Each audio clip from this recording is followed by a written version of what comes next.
mistura merda. Não sou eu que aproveito. Depois eu resolvo só. Já começou a ter.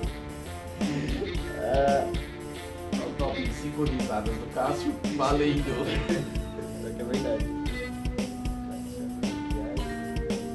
Cara, eu acho que qualquer um a gente começa ao top 5 risadas do Cássio, porque já riu tanto, já deu mais de 5, Eu não velho. aguento. Dá pra escolher 5 É o- fácil. Você tá escrevendo aí? Só tô anotando meus bagulho aqui. Eu não consigo anotar, velho. Certo. Eu tenho uma mente muito boa. Aí Posso vai lá e co- copia. posso copiar? Posso copiar. Vai, meu. Não, passa cola, passa cola. Mas vou colocar sobre o tema aqui, senão eu vou esquecer. Não, Lê na lousa. descentralizar. Descentralizar. Lê na lousa. Lena Lousa. Eu não preciso ler, que eu tô lendo, tem todo o vídeo pra ela. Bom, vamos lá, né? Segundinha. Já tá gravando nos celulares? Não. Cara, tô com Tá. sono, vocês precisam acordar cedo no sábado. O seu tá gravando? Tá. Pera. Não, pausa. Aqueles bagulho de papel pra gente colocar embaixo por causa de tremer igual. Vai carteira. A minha acho que é mais retinha que a sua. Papel? É, pô. Levanta o celular. Não dá. Não dá. Tem a mente muito boa. Vou colocar aqui assim, ó. Tá saindo pouca voz. Né? Aí, cara, passa a cola aí. Saiu Lá bem. no áudio lá tem algum... Ah, não, é porque eu falei mais baixo. Começa a gritar. Nosso estúdio profissional aqui, que tem microfone pra cada um, individual. O que foi? Tem uma bateria aqui. Não, o bagulho tá estubado na bateria, filho. Você é Esse louco. vermelho é o quê? Eu Tá? tenho Ah, é responsabilidade Esse com as vermelho é coisas. REC. Vermelho Você tá nunca viu gravando. que o... Você não lembra da câmerazinha? Era REC, era Vagabundo. vermelho. Eu tô tentando olhar ali onde que é. É no telinha que você vê a bateria. Gravante. Valendo. Vai ficar saindo esse trem, não, né? É o seu que tá fazendo isso, trouxa. Coloca no Pertube aí. Ah, é, deixa eu colocar no meu. É mesmo. Daqui a Um pouco dia a gente começa. fica profissional nisso aqui. Ah, pra que ficar profissional? Vai divertir assim. Bom, vamos aí, vai. Passar o áudio bonitinho. É 8 de janeiro de 2020. Eu vou esquecer que podia estar. Ai, Valendo. caralho. Olá! Hoje é dia 8 de janeiro de 2020 e você está ouvindo o episódio número 2 do Deve Ser Cops Podcast. Eu sou o Cássio Batista Rodrigo Balbino. Virem, cavalheiro. e hoje nós vamos falar sobre... Começamos Mamilos. bem. Hoje a gente vai falar sobre... Desenvolvedor precisa saber de infra? Na verdade é uma pergunta, né? Então a gente vai... A gente vai virar pro nosso desenvolvedor. E entender se é obrigatório, né, ou que a gente, nossa opinião pelo menos, se o desenvolvedor, né, o programador, ele precisa conhecer infraestrutura, saber de infraestrutura para ter uma melhor sustentação da sua aplicação. Então é essa a discussão que a gente vai ter aqui hoje e você acompanha agora. Show. Até depois edita esse tequinho que eu falo assim e tal. Não, até que ficou legal. Até a risada ficou... Isso tem que editar. Então, beleza. Primeiro ponto que eu queria abordar aqui com esses jovens rapazes é o seguinte. Minha experiência pessoal, eu lembro que quando eu comecei a desenvolver em client-server, lá no VB6, por exemplo, a minha preocupação com infra, com máquina, né, vamos dizer assim, era quase nula. Não quase nula, mas muito pouca. Eu tinha que me preocupar com alguns megas de disco da máquina, se precisava para instalar ou não, o meu EXE, o meu executável, e um pouco de memória, se a máquina tinha memória suficiente para rodar a aplicação ou não, e era uma aplicação simples, né? Não tinha nada muito pesado, né? Por mais pesada que a aplicação fosse, memória também talvez não era tanto um problema. Então eram minhas duas únicas preocupações na época. E talvez um pouquinho mais de performance e processamento quando a gente fala um pouco de banco de dados, né? Então essa aplicação lá precisava armazenar um banco de dados e aí eu precisava me preocupar um pouquinho mais nesse sentido. Mas ainda assim eu estava falando de uma máquina, né, ou sei lá, um cluster de servidores e alguma coisa nesse sentido. Hoje não. Hoje a gente começa a falar de web, de mobile, e essas preocupações mudaram um pouco. E aí o que eu vejo, né, pelo menos eu vi enquanto eu era desenvolvedor e vejo hoje como segurança, é que a galera cada vez menos, a galera que eu digo aí é desenvolvedores mesmo, cada vez menos estão preocupados em saber onde sua aplicação está rodando. Ou necessariamente o que sua aplicação consome, o que sua aplicação precisa. E aí quando a gente começa a falar hoje de containers, né, e outras cositas más,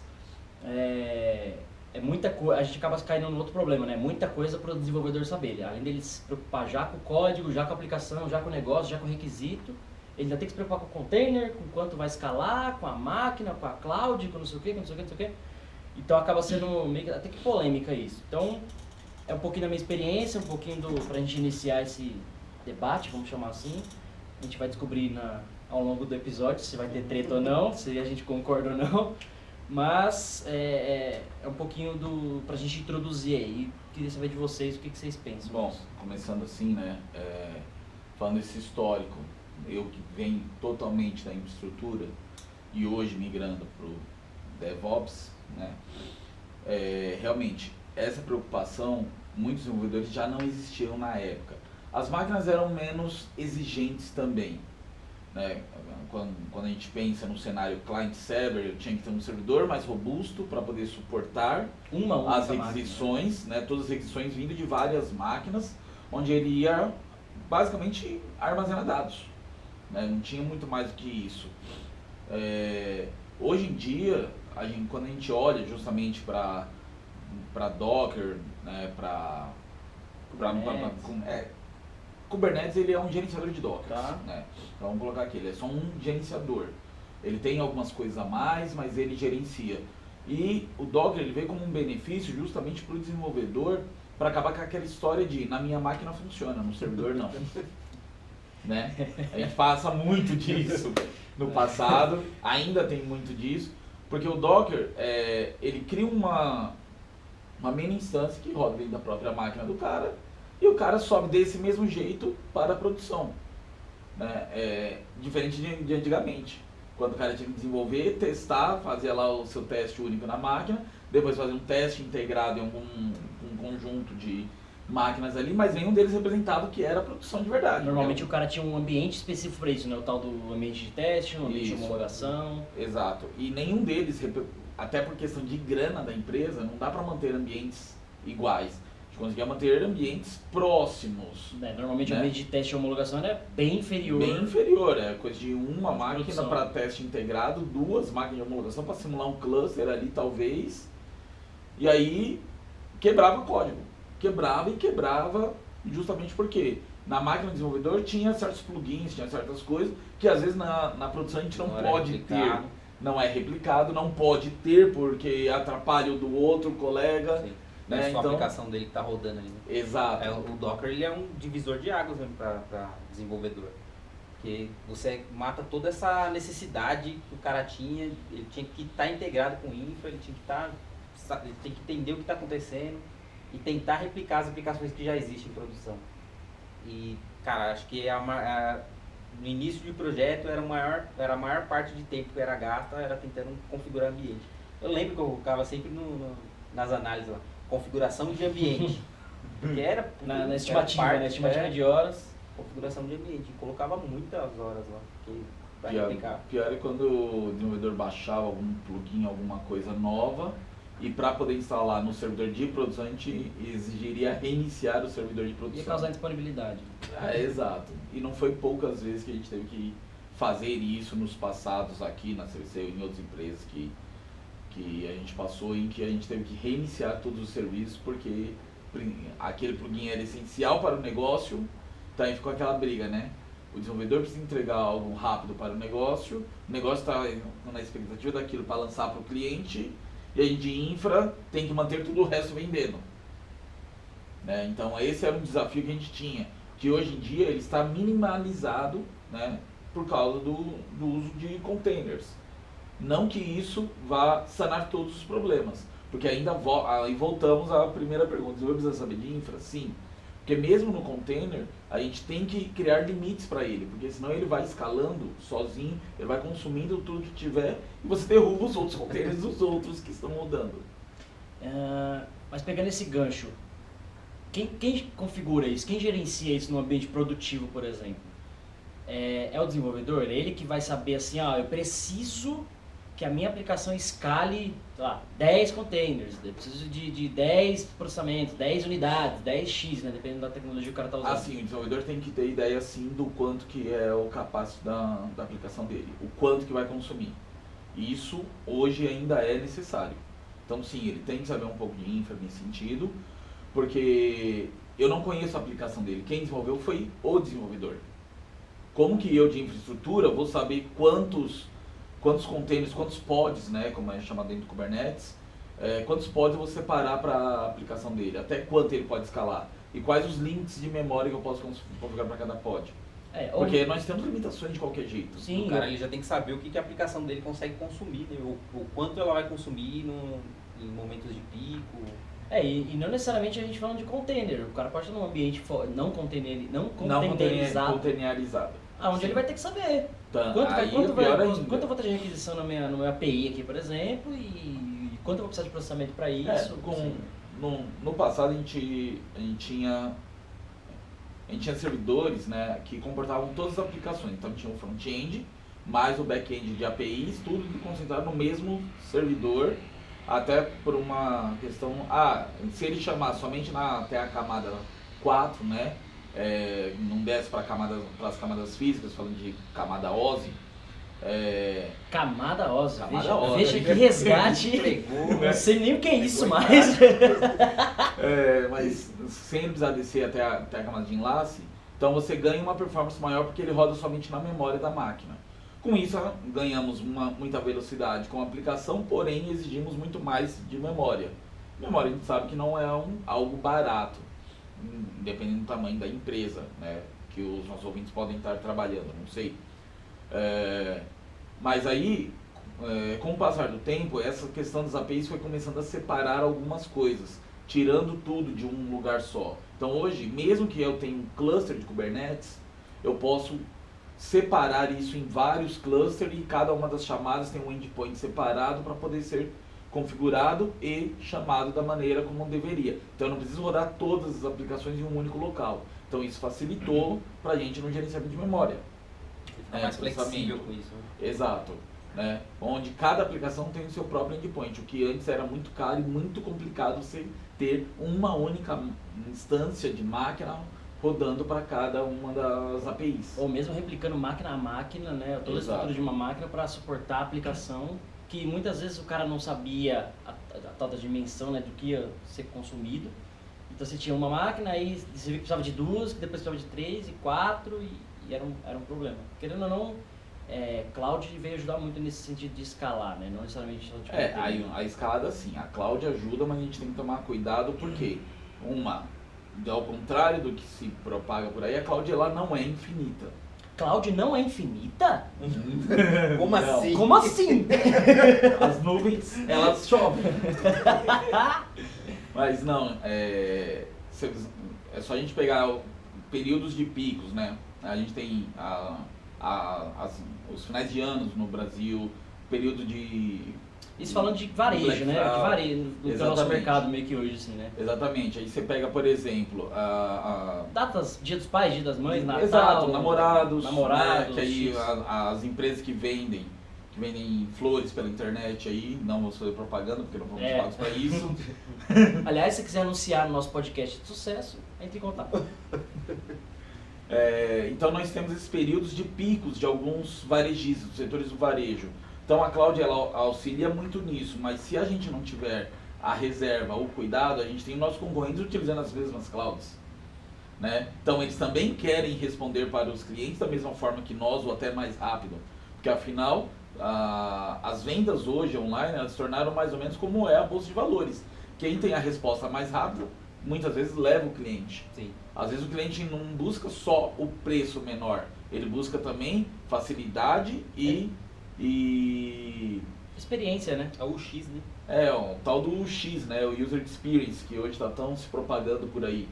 né, a resposta muito mais rápida para o cliente, e isso envolve a infraestrutura. Daí a parceria do cara de infra com o cara de desenvolvimento para que a aplicação responda o mais rápido possível. Muito bom ponto de vista do nosso grande Vinícius Cavalheiro. E põe grande Agora vamos ouvir um pouco mais do nosso representante do desenvolvimento aqui, nosso amigo Rodrigo. E eu vou começar com uma polêmica, uma pergunta. Desenvolvedor é preguiçoso? Ah, demais. Eu acho que deve ser o princípio do desenvolvedor. O cara ele vai inventar tudo que é facilidade para poder trabalhar menos. Acho que daí começa a brincadeira. Por que essa pergunta? Porque eu venho de uma época também, Rodrigo, que tipo, a empresa era pequena. Então eu não tinha um time de infraestrutura, um time de desenvolvimento, um time de analista, um time de teste. Eu era o teste, eu era oralista, eu era produção, eu era tudo. Então, assim, ao mesmo tempo que eu tinha que me preocupar com o desenvolvimento da aplicação, e aí já nem tô falando mais de client-server, estava falando de web mesmo. Eu tinha que me preocupar com o ambiente de teste para poder simular meio que o ambiente produtivo, além do ambiente produtivo. Então toda a parte de deploy, etc, ficava no meu colo, vamos dizer assim, ou meio que 2, 3 pessoas. Onde todo mundo conhecia de tudo. Então eu tinha que saber configurar na época, eu precisava saber configurar um IS, eu precisava saber o que era um Web Garden, um Web Farm, um pool de aplicação, saber se aquele servidor precisava de mais memória, não precisava, consequentemente eu precisava saber o quanto minha aplicação ia consumir. Então, talvez por essa experiência, por ter trabalhado assim, eu precisei conhecer infra. Conhecer no sentido assim, de saber subir uma aplicação no servidor. Não necessariamente só desenvolver o código. E talvez seja essa um pouco a discussão aqui. Porque o que eu vejo hoje do dev, ou da maioria dos devs, ou sei lá, dos devs, vamos dizer assim, vou dizer maioria, mas dos devs, vamos causar treta já. Mas é que a galera talvez não se preocupe tanto assim, putz, beleza, quanto minha aplicação consome? Eu vou ter 1 milhão de requisições, eu vou ter 100 requisições, eu vou ter, eu vou conectar muito no banco para fazer uma consulta ou para gravar uma informação, enquanto que lá atrás, talvez por ter trabalhado numa empresa pequena e ter que lidar com várias situações, eu fui forçado a isso. E acabei aprendendo. Aprendendo a ter essa responsabilidade. E acabei gostando. Mas hoje a gente, querendo ou não, a gente está numa empresa grande que tem times para cada coisa. Sim. E isso acaba tirando um pouco o pé do desenvolvedor, no sentido dele falar, eu tenho um time de infra e eles se viram com isso. O cara vai relaxando. Tá aqui minha aplicação, sobe aí. E é o que a gente vê no dia a dia, às vezes assim, né? Tá dando problema na aplicação. E o cara não sabe nem ver o log da própria aplicação dele. Ele não sabe ver o console ali do Kubernetes que seja, ou sentar com o cara de infra e entender os problemas, né? Eu vejo muito isso. O cara, ele solta a aplicação dele, desenvolveu o código, ele solta e tá aí, eu preciso funcionando. Mas a pergunta maior é, o cara tem tempo de conseguir ver isso? Ou os requisitos de negócio também estão consumindo tanto os desenvolvedores que ele sequer tem tempo de olhar, ele tem que entreguei linha de produção, entreguei o código, passo o próximo, entreguei o código. Como que tá hoje? Eu na infraestrutura eu não tenho essa visão. Eu acho que cabe um pouco da divisão, né? Saber qual é a responsabilidade daquele cara. Às vezes a responsabilidade dele seria tratar a aplicação dele desde infra até sustentação. O cara tem que estar dentro, tem que estar inserido naquilo. De ponta a ponta. Só que, pelo que eu tô vendo ultimamente, as coisas estão parecendo que é mais o cara, ele tá tendo essa responsabilidade, só tá tendo esse papel de repassar. Ele catou o que ele precisa, a task dele, faz e manda embora e acaba não se preocupando. Ele não quer saber se a aplicação dele tá rodando ou não quer fazer monitoria. Então vamos exemplificar para quem tá ouvindo. Uma task seria assim, eu preciso receber aqui um dado e jogar ele para um banco de dados, gravar num banco de dados. Sim. Beleza? Num CRUD, numa tela, sei lá. Então ele está preocupado em construir a interface para receber esses dados e jogar lá no Mongo, no Dynamo, sei lá que banco que ele vai gravar. E é isso. E aí a hora que essa aplicação for para produção, seja uma API ou uma tela, por exemplo, ele já não conhece, ele não sabe mais o que está acontecendo. O cara solta, comigo não morreu, larga a mão e só vai botar a mão ali de novo quando alguém sinalizar que deu algum problema. Talvez ele bug fix, algo do gênero. O ideal é sempre o cara entender desde mas será que talvez não falta para as empresas hoje A gente começou aqui um pouco disso na CVC, mas ainda tá engatinhando. Questão das squads e ter alguém com visão de infraestrutura dentro da squad, Sim. conversando com cada um. Eu acho que o ideal seria o cara ele realmente saber um pouco de DevOps. Ou se não ter algum DevOps pelo menos inserido na equipe e o cara tratar de tudo da aplicação dele. Como, quantos pods ele vai escalar, ele tem que saber qual o throughput da aplicação dele.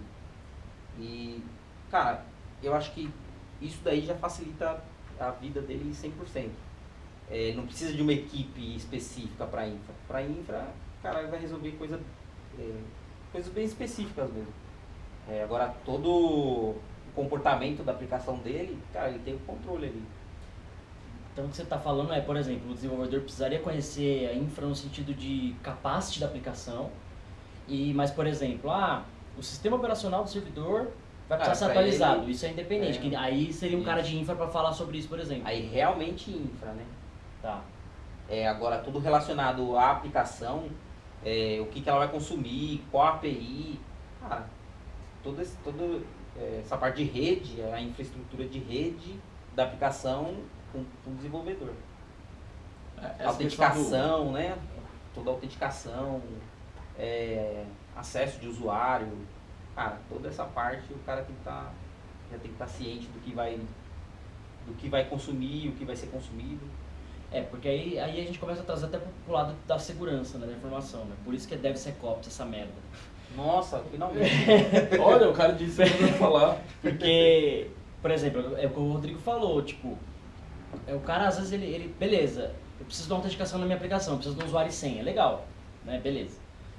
Às vezes é um requisito de negócio e não necessariamente uma preocupação do cara em se vai ter, se ele sabe quem está consumindo aquele recurso. Vamos exemplificar como API, por exemplo. Ele expôs um endpoint com X dados lá para ser consumidos na internet, está exposto na internet. Às vezes, muitas vezes inclusive, essa aplicação nem precisava estar exposta. Tipo, era algo interno, um microserviço interno, mas por exemplo. Exposto porque... Mas está exposto porque ele não conhece um pouco da infra, ele aprendeu a configurar no YAML lá do aplicativo dele, que o egress 0.0.0/0 para qualquer porta, para qualquer lugar, tanto a entrada quanto a saída da aplicação, por exemplo. E não necessariamente... E aí, assim, o cara além de saber infra, ele tinha que saber segurança, ele tinha que ter pensado, putz, eu não vou deixar exposto para qualquer um. Eu vou pôr uma autenticação, vou ter um gerenciamento de usuários, vou expor, mas com um controle, aí talvez um controle de infra ou alguma ferramenta para falar só vem requisição de tal IP, por exemplo, ou de tais IPs de um parceiro, então, sei lá. E aí seria essencial mesmo o cara saber segurança, saber infra, porque é ele que vai cobrar do gerente, do PO, de que ele precisa implementar aquilo, que aquilo ali vai consumir um tempo para ele e ele tem que implementar. E que aquilo é importante, além disso. Bater na mesa. E que é importante. E muitas vezes pela insistência do dev. O cara ele tem que falar, ele tem que chegar lá, bater na mesa. Então, mas aí a gente não conflita um pouco com a pergunta do começo? O dev é preguiçoso. Eu fui um dev preguiçoso. Preguiçoso no sentido assim, quanto menos eu fizer, no sentido assim, quanto menos eu escrever, quanto menos coisa eu tiver que me preocupar, melhor para eu focar no negócio, que é um pouco do que o Vini puxou no começo. O negócio ele não pode parar. Então, o que é mais importante para a empresa? Funcionalidade no ar, né?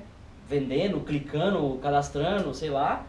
Ou se essa funcionalidade demorou mais tempo para estar pronta, mas está com os requisitos de segurança bonitinhos, se está com a infraestrutura adequada. Por exemplo, não tem 50 pod lá rodando para a aplicação, onde está usando 2. Onde a infra está gastando mais do que a venda. E aí você tem problemas de custo, porque você tem grana envolvida, até problemas de segurança. Você tem 50 máquinas rodando, onde você podia ter 2. São 50 máquinas com a configuração padrão, que eu exemplifiquei, por exemplo. Então, pode estar com o SO desatualizado, pode estar com o endpoint exposto desnecessariamente, sem autenticação, etc. N problemas que a gente já conhece. Eu acho que isso daí, aí a gente pode falar de níveis do desenvolvedor. Eu acho que o cara ele pode ser preguiçoso, relaxado, até pleno ali. O cara ele vai receber task, vai desenvolver, ele tem que fazer aquilo que Então, foi enquanto você não é determinado. sênior, você é preguiçoso e relaxado. Olha, o exemplo que nós temos. É, porque pra ele, o cara ele só precisa resolver Não, o problema. apaguem isso da mente de vocês. Não sejam preguiçosos. O cara ele só precisa resolver o problema dele, ele precisa desenvolver a aplicação dele, subir, e pra ele morreu ali. Vai pegar outra, vai desenvolver até terminar, pega outra. Agora, o cara já mais sênior ou líder técnico, o cara ele já tem que pensar em tudo isso. Ele tem que pensar em integração, ele tem que pensar em infra, Ele tem que tá- pensar em segurança. Então, mas isso não vai um pouco de acordo com o modelo de mercado atual? Tipo assim, o meu cargo, o meu papel, e inclusive o meu salário, na cabeça de algumas pessoas, eu tenho mais responsabilidades. Então, o desenvolvedor que está começando agora, ou o pleno, ou até um sênior, ele vai falar assim, eu tenho um líder técnico, eu tenho um arquiteto, eu tenho... sei Ele lá, que se vire. ele que se vire, sabe? Porque, querendo ou não, a gente tem muito pensamento assim, eu não ganho pra isso. Então, e esse é um Ah, pensamento preguiçoso, Esse é né? um pensamento preguiçoso, relaxado, porque eu não ganho pra isso. Eu sou pago pra fazer a feature, pra fazer o requisito funcional O bug aqui. fix, Ou corrigir um bug, É. etc. Eu não sou pago pra pensar se tem que ter autenticação na aplicação. É. Eu não sou pago pra pensar quanto vai escalar a minha aplicação, se vai precisar escalar, se não vai precisar escalar. Não seja esse cara. Não É, seja esse cara. Essa é uma discussão longa que a gente vive colocando, né? Quando você vê requisitos de mercado, quando você vai, por exemplo, uma vaga, a hora que você vai ser entrevistado, o cara pergunta, você só cumpriu o seu papel ou você sempre faz algo a mais? Todo mundo responde a resposta, eu sempre faço algo a mais, eu visto a camisa da empresa. Até porque você quer emprego, né? Até porque você quer um emprego. E aí chega na hora, as pessoas mostram essa outra faceta de ser preguiçoso mesmo. Do tipo, a empresa não tá legal, a empresa tá ruim, a empresa é uma merda, então eu vou fazer só o que me pagam. Eu tô sozinho pra fazer um monte de coisa, né? Eu tô sozinho fazendo um monte de coisa, gente. O mercado de trabalho, ele é isso, né? É a gente buscar cada vez mais melhorar pra gente, mas se a empresa não obtiver lucro, a gente não cresce também. Sim. Então não adianta a gente só fazer ali o feijão com arroz. Se fizer um feijão com arroz muito bem feito, a empresa cresce. Mas se aquele feijão com arroz chuchelento, ninguém vai nem cachorro vai querer comer. Feijão com aí- arroz o quê? Chuchelento. Xuxelento. Chuchelento. Legal. Aí você vai ter várias engrenagens trabalhando, cada uma por si, não tá junto ali. E, cara, não sai nada. Exato, cada um correndo para um lado de diferente. cachorro correndo atrás do rabo. O assim. desenvolvedor preocupado só com o código, o infra preocupado em escalar para aquele negócio funcionar e o segurança é o Vingadores, né? Porque depois que dá merda a gente tem que resolver. As merdas que a própria segurança criou. Não, porque a gente não sabe Passagem. nem a aplicação, nem a infraestrutura. Então, mas será que não seria a responsabilidade da segurança propagar essa cultura para o desenvolvedor? Pelo que eu vi em muitas empresas, a parte de segurança, acho que ela é a última coisa a ser falada durante o desenvolvimento. A última coisa. Até na faculdade, né? Quando, Sim, sim. Até mesmo na eu faculdade. diria quando ela é falada. Quando ela fala. Eu passei por empresas que o desenvolvedor, você simplesmente sabia que não podia fazer alguma coisa, não podia acessar tal coisa, não é mais sempre do o que não. isso. Antigamente eu via a segurança como uma área que não deixava a gente acessar o Facebook só. Os caras Com a aplicação. Acessar o YouTube e o Facebook. tentando baixar meus torrents aqui, os caras não deixam, né? Não, mas essa pergunta é legal, porque um pouco da minha visão é que na verdade, assim, eu acho que tanto a segurança quanto o infra, dentre outras disciplinas, tem que estar em todo o fluxo de desenvolvimento de software. Então, a partir do momento que você tem a ideia de desenvolver alguma coisa, a necessidade de desenvolver alguma coisa, uma API, uma tela, um aplicativo, todas essas questões têm que ser levantadas ao longo desse desenvolvimento inteiro. Desde a ideia até o ambiente, até a sustentação, até depois de implementar. Eu acredito que se você realmente tem uma análise para desenvolvimento de software, aí sim você consegue passar por todas as áreas que realmente importam.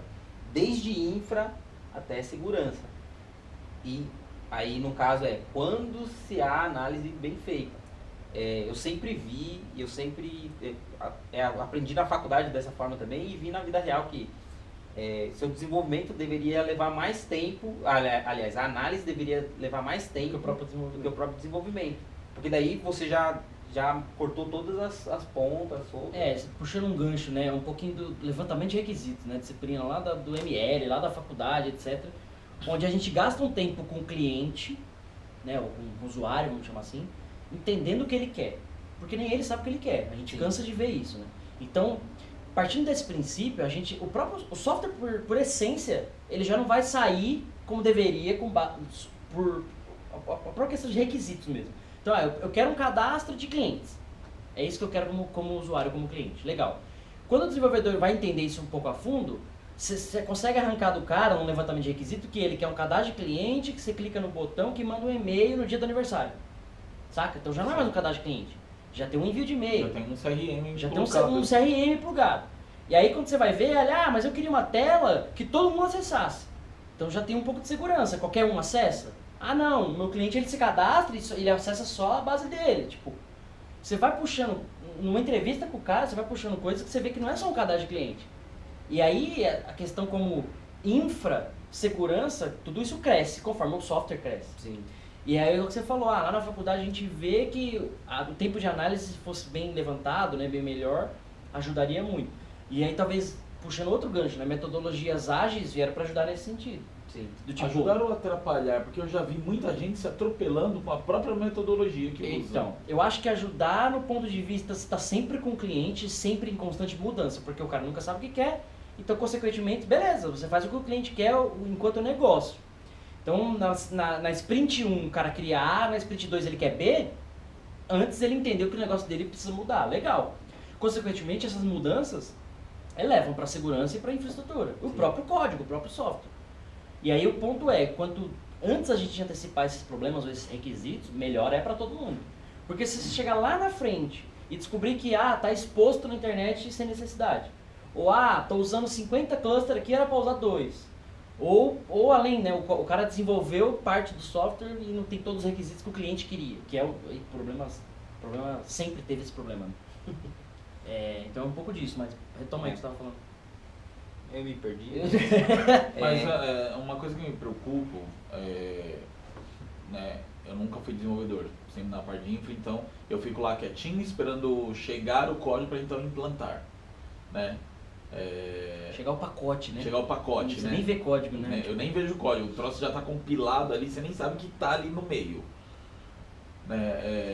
E até uma conversa que eu estava tendo com o Cássio antes da gente começar a gravar, e o cara de infra, ele tem que saber código. Agora imagina, né? Cada desenvolvedor desenvolve em uma linguagem. O cara de infra vai ter que saber todas essas linguagens. Eu acho que minimamente, o cara de infraestrutura ele tem que saber no mínimo uma lógica de programação. Valeu, um looping, não importa qual código que seja. Se você tem lógica de programação, você consegue ler cada código. Você não vai saber desenvolver o que ele faz exatamente. Você sabe ler um código e entender o que está acontecendo, por exemplo. Pelo menos entender o que está acontecendo. Mas, tudo bem, se a gente tem um código baseado em Python, né, que é script estrutural, né, então, algo baseado em Bash, em SH, você consegue ler. E quando está compilado, como é que você vai saber o que o desenvolvedor fez para aquilo que está vindo? Ou muitas vezes, né, e aí um pouco do dia a dia também, a gente pega troubleshoot de problemas em que você acaba tendo que confiar demais no que o dev está te falando. Exato. Tipo assim, minha aplicação faz isso, isso e isso. E às vezes não é. Já tivemos problemas assim, faz isso, isso, mas aquilo, outro e não sei o quê.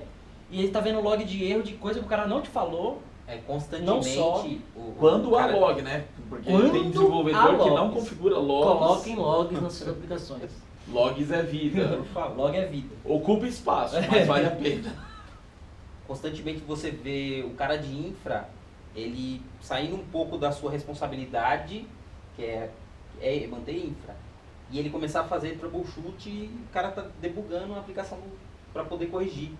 E eu já vi dezenas de vezes. Olha, isso é o cara de infra falar qual é o problema da aplicação. Que o próprio dev que não o sabia. próprio dev não conseguiu pegar. Não deveria ser responsabilidade do cara de infra. O cara de infra tinha que ser realmente o pacotinho.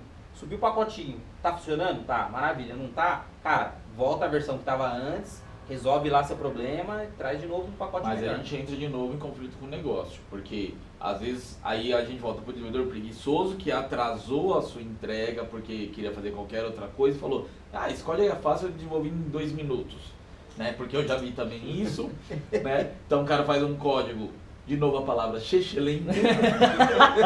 Estamos aprendendo muito aqui. Desenvolve lá porcamente, entrega um código que não está fazendo o menor sentido, a gente coloca em produção, só que aquilo tinha que entrar naquela data, porque era obrigação. E aí vira lá noites e madrugadas, marretando o código, literalmente marretando, né, para deixar o código mais ou menos ali, tira um looping, comenta esse código em produção, pro troço poder entrar. Eu passei isso, a gente já passou há anos atrás aqui na CVC, né, já passei na Whirlpool, ou em outra empresa, na PepsiCo, que eu passei em que o desenvolvedor vai lá, marreta o código mesmo e se ele quiser. Isso quando não começa a abrir mão de outras coisas, como Exato. Segurança. Marretou o código, já quebrou a segurança. Já tem, quebrou a segurança. tem band-aid na fratura exposta. Exatamente. Né? E a gente sabe que é algo que vai explodir, mas por questão... O cara de infra, na maioria das vezes, o que eu acho um erro das empresas, ele não participa dos requisitos de negócio, das reuniões, do que o cliente pede. É só o desenvolvedor. O desenvolvedor vai lá, desenvolve do que ele entendeu e entrega. Só que o cara de negócio vai cobrar de quem quando cai? É da infraestrutura. Né? A hora que o diretor chega lá, que caiu, é em cima da infra. E quando a vai... infra Continua, não sabe. desculpa. A infra não sabe exatamente como que veio, da onde que veio, o que deveria fazer, né, aquela aplicação. Qual era o verdadeiro propósito da aplicação. Né? E aí falta documentação, Parece falta... telefone sem fio, né? É, mais ou menos. Né? Porque aí o cara de negócio chega e fala, não, mas minha aplicação deveria exibir uma borboleta voando aqui na tela. E você vai ver tem um dragão passando na tela. Você falou uma palavra que eu não conheço, igual a palavra excelente, é documentação, né? O que é isso? Documentação, a gente sempre brigou por isso, sei lá, tô na área de TI há tantos anos que... E documentação sempre foi algo que sempre fez... E é mínima, né? E é engraçado, a documentação começou na infra, né? A infraestrutura começou lá, não, eu vou documentar isso aqui, um procedimento, como é que faz para poder corrigir tal coisa, quando um servidor cai, quando uma aplicação cai. Você documenta, esse passo. E aí depois isso começou um pouco de desenvolvimento, documentar o código. Já é alguma coisa, pelo menos quando você abre um Git, tá lá o código documentado, né?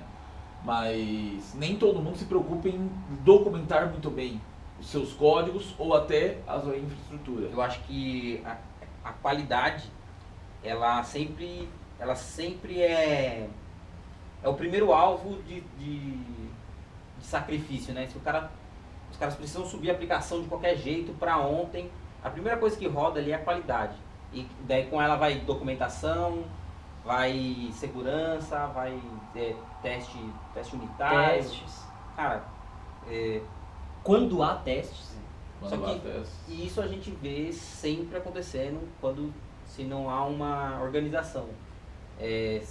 Se tudo é para ontem, se tudo é urgente, nada é urgente. E acaba virando uma bagunça eterna. Nunca vai parar, nunca a engrenagem volta a funcionar na velocidade dela. E virar uma loucura e vai se perdendo as coisas, Legal. Eu acho que a gente está chegando num consenso de todos nós concordamos que o dev, né, que é o cara que produz código, é o cara que cria, na verdade. Ele precisa saber que ele não tem só uma responsabilidade no sentido técnico, ele não tem que saber só código. Ele precisa conhecer outras disciplinas. Eu diria mais. Eu diria que código é só uma das skills dele.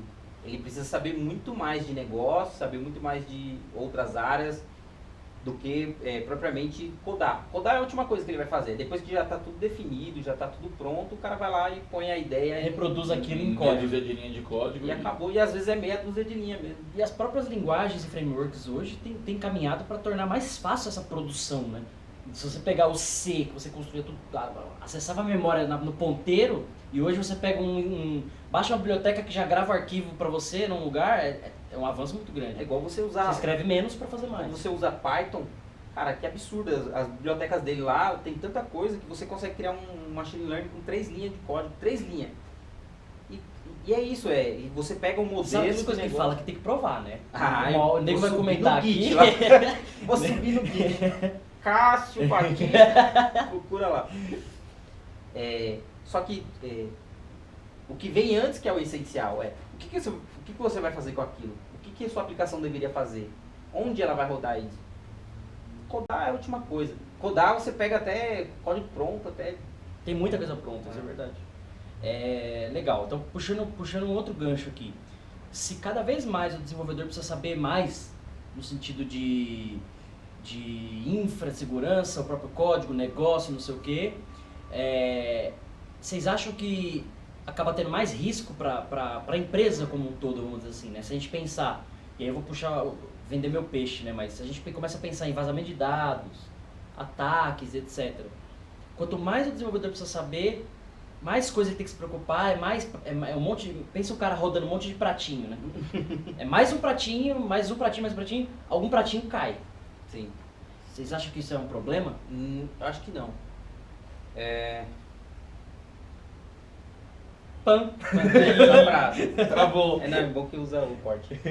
Tem meia hora pra acabar? Tem meia hora. Não, eu renovei por mais meia hora, a gente Ah. já tá 1 hora aqui. Ah não, beleza. Quanto tempo a gente tá gravando? É que tá tão gostoso que eu não queria nem... O meu tá Ok. 38 minutos, tá legal. Tá. Corte! 38. Beleza, Anota. só pra gente... Erros para analisar. 38 minutos. Nossa. Merda! Não, é que eu tava com o controle na hora a partir do dia que destapar. Beleza. Aí venceu e tinha que falar, eita porra, venceu. Deu 1 hora. Vocês viram que eu perguntei, né?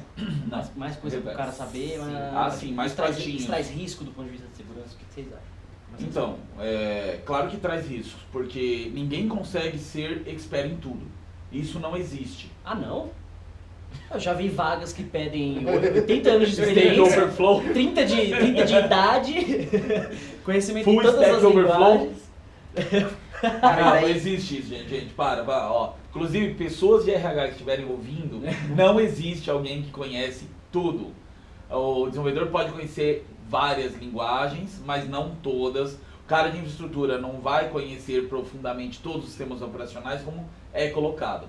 Eu acho que isso daí já é até um exemplo de integração que deveria ocorrer nas áreas de dev, de infra e de segurança. Que é o pessoal de RH postando vagas e coloca um monte de tecnologia. Um monte de sigla, né? Um monte de sigla, que talvez às vezes nem sabe o que nem é. sabe. Mas Só que houve uma integração entre as áreas? Tipo, realmente o pessoal... Então, quem precisamos do que aqui, né? O quê? às vezes foi o gerente que postou, mas tudo bem. É até tema para os próximos episódios que a gente comentou, né? Eu acho que seria legal a gente falar disso. DevOps não é cargo. A gente vai chegar nesse ponto. A gente chega nesse Polêmico, mas continua. Mas a questão do cara equilibrar vários pratinhos é perigoso. É perigoso porque você não dá conta de tudo. Nós somos seres humanos. Não, A gente não pode esquecer isso. Mas isso não é um problema, equilibrar vários pratos. O problema é qual é a linha que você está seguindo. Treta. Porque uma hora, o que o cara vai fazer? Uma hora ele não vai levantar a mão porque a mão já está ocupada, mas ele vai falar, ó, seguinte, estou segurando uns 52 pratos aqui, equilibrando eles, e chegou mais um. Qual dos pratos eu vou soltar? Porque eu vou soltar. Porque eu tenho meu limite, né, vamos dizer assim. E tem que deixar isso claro. Porque se ele não deixar claro, ele vai se afundar. Ele está pegando a responsabilidade que ele não Acho aguenta que aí que mais. começa a estourar os códigos, começa a chegar os códigos excelentes, porque o cara abraçou mais do que devia, Sim. né? E também tem aquele cara que foi preguiçoso e não quis executar o código dele, né? Aí num caso desse daí, um dos pratos é prazo. O cara chega e fala, quero isso daqui para amanhã. Na verdade, esse é o prato que nunca cai, né? E não deve cair. Na verdade, assim, ele cai, né? Prazos são estourados, mas é o prato que ninguém quer derrubar. Sim. O prazo é o prazo e... Sim. Então, você tira a segurança, você tira a qualidade, que é o que você comentou agora há pouco, mas o prazo é o prazo. E daí seria a hora do cara, por isso que é a responsabilidade do dev ir lá e bater e brigar por isso. Porque a hora que o cara pedir para amanhã, o cara ele tem que saber. Falar, ó, para amanhã eu não consigo porque é um prazo apertado. E isso o cara já analisando que ele tem que fazer testes, se preocupar com segurança, com infra. Só que é uma responsabilidade dele, ele não precisa nem propagar isso para frente. Não posso, não dá, porque ele já sabe que tem que levar isso em consideração. Ele sabe que se ele sacrificar essas coisas, ele consegue. Mas seria o papel dele não deixar sacrificar Não isso. deixar Ele, sacrificar. ele brigar para não ser sacrificado, esse tipo de coisa. Que é o que você...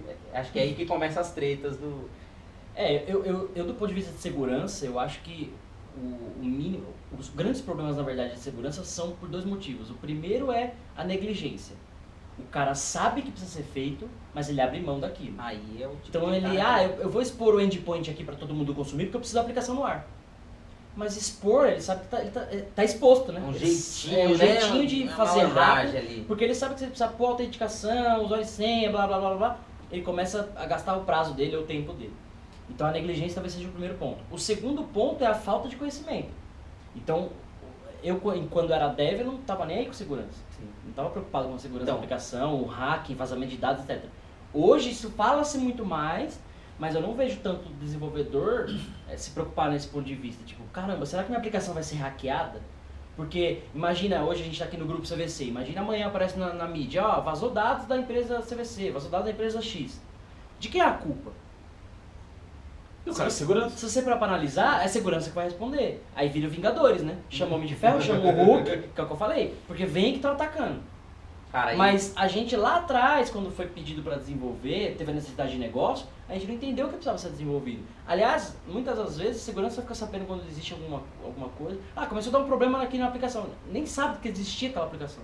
Você já está em produção, você já está com a bunda na janela, igual alguns colegas gostam de falar, já tô com a bunda na janela, então já foi.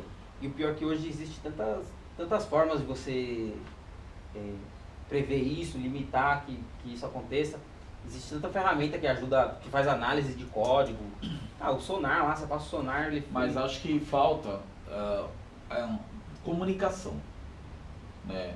A gente tem tantas ferramentas de comunicação hoje em dia utilizando. Só que na CVC a gente tem um e-mail, 4. um Slack, um Microsoft Teams, Yammer, um Yammer, WhatsApp. WhatsApp, Telegram, Telegram, ICQ. e mesmo assim, né, isso aqui não existe mais. E mesmo assim, a gente não se fala. E ainda tem a opção física, né? Você pode Tem ir até a mesa física da até aqui, pessoa. porque nós temos a felicidade de estarmos todos no mesmo prédio, né? Tanto infraestrutura quanto desenvolvimento, apesar que o Rodrigo vai nos abandonar em breve. A galera vai sair. Uma galera vai sair, né? Agora eu vou fazer código cagado e vou subir do jeito que Mas a gente tem a opção física e mesmo assim a gente não se fala. Então, Acho mas... que esse é um problema que a gente tem, a falta de comunicação entre as áreas, sinergia entre as áreas. E aí isso é um pouquinho da própria manifesto DevSecOps, né? É cultural isso. Tipo, é a iniciativa do dev querer buscar segurança em infraestrutura, assim como o infra querer conhecer um pouco mais de código e segurança, assim como o cara da segurança entender um pouco de código e infraestrutura. Tipo, é meio que a integração de todo mundo, mas culturalmente falando. E tirar aquela barreira ou aquele pensamento antigo de, eu sou segurança, eu só olho segurança. Eu sou desenvolvedor, eu só quero saber do código. A pergunta é, como que faz essa integração? Com diálogo. Então, mas Esse é o diálogo de principal. quem? Alguém Quem então, traz isso? As massas precisam de um líder. Nós temos nosso líder que é o Cássio. Então fudeu. Fez essa integração hoje. Conheci o Vini, Então, depois de trabalhar com ele 5 anos. Eu não sei, eu acho que eu não saberia responder essa pergunta. Eu acho que o ponto é proatividade, cada um sair do seu quadrado e no sentido de, tá bom, eu por ter vindo do desenvolvimento e gostar de segurança, hoje trabalhar com segurança, eu me preocupo muito mais com o dev e tentar olhar o código, falar com o cara, entender. E eu sei falar código. Eu sei olhar pro código e falar, tá errado. Tá errado assim, do ponto de vista de segurança, tá? Isso traz um risco. Mas muitas vezes para o desenvolvedor que não tem essa preocupação, o cara me enxerga como ruim, como chato. Puta, o cara entra no andar, o cara de segurança entrou, esconde, né? Esconde as coisas, guarda as coisas. No sentido de, puta, eu não vou deixar o cara ver. Mas veja, às vezes o cara, por medo de uma represália, do que eu falaria, né? Do que eu vou chamar de segurança, não eu, Cássio. Mas às vezes o cara poderia pensar assim, putz, o cara na verdade ele vai me beneficiar. Minha aplicação vai estar mais segura, minha infra vai estar mais protegida. Assim como o cara de infra olhar para o desenvolvedor e falar, sua aplicação precisa escalar quanto? Né? Quanto vai consumir? X requisições? Legal, então precisamos de X infra. E não Y infra para estourar, para gastar mais, para trazer mais risco, etc. Então eu acho que é um pouquinho de cada um botar a mão no próprio cargo, vamos chamar assim, no próprio papel e falar, é só isso que eu tenho que fazer? Ou eu tenho como profissional, na verdade, olhar para os outros lados. Então, né? mas aí a empresa... Para eu tornar a minha qualidade melhor. Porque qualidade é um conjunto de fatores, né? Do software. Tanto segurança quanto infra, quanto teste, quanto requisito de negócio. Então é todo mundo pensar que o benefício maior é o software em si, de um modo geral, e não só o seu papelzinho, não só a sua caixinha. Né? Mas aí a empresa tem que ter sorte de ter um cara bom para acontecer essa integração. Acho que as empresas podem se construir em cima de vários caras bons. Talvez falte o que? Dar liberdade para que o seu gestor, ou até o seu desenvolvedor, o cara mais de baixo, que você menos acredita, possa ser um líder nesse sentido. Alguém que consiga reunir todos numa sala e entender e falar a linguagem de todos. Talvez o que falta nas empresas é exatamente alguém que faça esse papel. Alguém que queira olhar código, que queira olhar segurança, que queira olhar infra, que queira olhar custos da infra, o porquê. Então, mas se a gente pensar como... Vamos trazer um pouquinho da analogia, vai. Se a gente pegar um esporte qualquer, mas vamos falar de futebol. Se a gente pega o time, o objetivo é ganhar o jogo. O objetivo é fazer o gol, certo? O goleiro faz gol? Quase nunca. Quase nunca. Depende, do meu time fazer gol Não, pra caramba. Mas assim, o que eu tô querendo dizer é, o atacante, ele não tem que se preocupar com a defesa. Mas a marcação, né, de você tentar tomar a bola, começa lá no ataque. A defesa do time adversário, o seu atacante é a linha de frente. E é o cara que tem que fazer gol, ele começa a tentar roubar a bola. Até vir as outras camadas, do meio campo, a sua zaga. Então quando a gente fala de time, e esse é o conceito de time, é todo mundo atacando e todo mundo defendendo. Para o cara conseguir fazer o gol lá na frente, a bola precisa chegar com qualidade. Sai do goleiro, sai da zaga, sai do meio para chegar na frente. Então quando a gente fala de software, trazendo um pouquinho para esse contexto, é todo mundo se preocupar em fazer o gol. Todo mundo olhar para o gol, olhar para o software como qualidade, como software... como eu vou dizer isso? Mas como um software robusto, vamos chamar assim. Então o cara de desenvolvimento, ele vir buscar o cara de segurança e falar, cara, eu preciso garantir a segurança do meu software. Eu não tenho conhecimento para isso, eu fiz até aqui, mas eu preciso de um teste um pouco mais, sei lá, mais invasivo, mais detalhado. Legal. Assim como chegar no cara de infra e falar, cara, eu estimei aqui 80 máquinas para minha aplicação, é isso mesmo? E aí, como time, todo mundo se preocupar, mas é um puxando o outro. Percebam? E não cada um, tá aqui, toquei a bola, se virem fazer um gol. Então, mas isso tem que vir do dev? Sempre. Acho que é de cada um. Não, tem que vir do dev. Sabe por quê? Briga. O cara de negócio, ele chamou você pra conversar? Ele chamou o cara de segurança pra conversar? O cara de negócio? É porque às cara vezes... de negócio chamou? Não. O cara de negócio chamou o cara de infra pra conversar? Não. Chamou quem? O dev. Então como é que o cara de infra e segurança vai saber que o dev... também. Mas veja... Então, esse é o problema das empresas. De quem é o software? Software da empresa. Empresa, e aí começa a falar como negócio. Sim. Você entra para negócio, Então, o software do PO. Então o software... se a gente puxar do conceito de PO, mas vamos falar negócio. O cara de negócio, então, é o técnico do time? Pegando essa analogia, seria o cara que tinha que puxar todo mundo. Não sei, não. Falar, vem cá segurança, vem cá desenvolvedor, vem cá aí, vamos sentar todo mundo pra entender. Pra mim o cara de negócio é o torcedor. Ele é o apaixonado, ele quer aquilo funcionando. Então, Ele não é o técnico. Quem é o técnico do importa- time? Esse é que é o E problema. pro cara não importa como vai funcionar, Como ele vai não importa funcionar. a formação do time, não importa como os caras estão Ele jogando. quer ver o time ganhar. Ele quer ver o time ganhar, não E importa. digo mais, ele quer ver o time ganhar dando show. Por isso que eu estou falando que o desenvolvedor ele é o atacante e o técnico ao mesmo tempo. Mas ele não pode ser o técnico. Tudo bem, então ele coloque alguém do time. Por exemplo, o que o Rodrigo colocou, o PO. Você levantou essa bola do PO, mas e empresas que não tem PO? O que é PO? O que é PO? O que é PO? Quem é PO? Ali é uma boa discussão, Porque né? assim, tem empresas que não tem... Aqui, vamos polemizar? Temos POs, mas POs que não falam com segurança. POs que eu nunca vi no infra.